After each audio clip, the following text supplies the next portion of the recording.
அண்மைச் செய்தி. கரூர் கூட்ட நெரிசல் தொடர்பாக சமூக வலைதளங்களில் வதந்தி பரப்பியதாக புகார் எழுந்த நிலையில் யூடியூபர் ஃபெலிக்ஸ் ஜெரால்ட் கைது செய்யப்பட்டிருக்கிறார். கரூர் கூட்ட நெரிசல் தொடர்பாக சமூக வலைதளங்களில் வதந்தி பரப்பியதாக புகார் எழுந்திருக்கும் நிலையில் யூடியூபர் ஃபெலிக்ஸ் ஜெரால்ட் கைது செய்யப்பட்டிருக்கிறார்.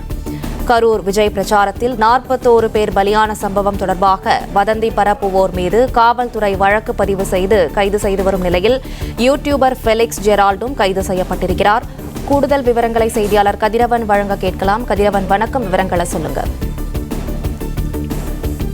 கரூரில் கடந்த சனிக்கிழமை அன்று தாவேகா தலைவர் விஜய் அவர்கள் பிரச்சாரம் மேற்கொண்ட போது கூட்ட நெரிசலில் சிக்கி 41 பேர் பலியாகியிருக்கிறார்கள். இந்த துயர சம்பவம் குறித்து பல்வேறு கருத்துக்களை சமூக வலைதளங்களில் இன்ஸ்டாகிராம் முகநூல் மூலமாக அந்த பல்வேறு கருத்துக்களை பதிவு செய்து வருவதாகவும், இது பொது அமைதிக்கு பங்கம் வளைக்கும் வகையில் இருப்பதாக கூறி வதந்தி பரப்புவோர் மீது நடவடிக்கை எடுக்கப்படும் என்று காவல்துறையினர் தெரிவித்திருக்கிறார்கள். அந்த வகையில நேற்று வரை 25 சமூக வலைதள கணக்குகள் மீது வழக்கு பதிவு செய்து நடவடிக்கை மேற்கொள்ளப்பட்டது. 3 நபர்கள் கைது செய்யப்பட்டார்கள்.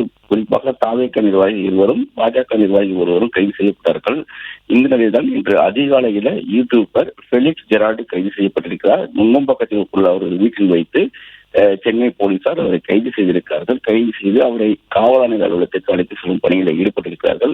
அவரிடம் தொடர்ந்து விசாரணை நடத்தப்படும் என்றும் தெரிவிக்கப்பட்டிருக்கிறது. பல்வேறு தகவல்களை தனது யூடியூப் தளத்தில் அவர் தெரிவிக்கின்ற நிலையில அவர் கைது செய்யப்பட்டிருக்கிறாரும் தகவல் தெரிவிக்கப்பட்டிருக்கிறது.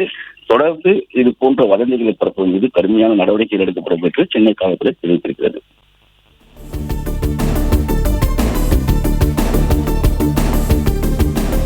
விவரங்களுக்கு நன்றி கதிரவன்.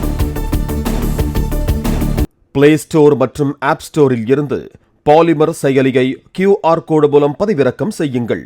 செய்திகளை உடனுக்குடன் பெறுங்கள்.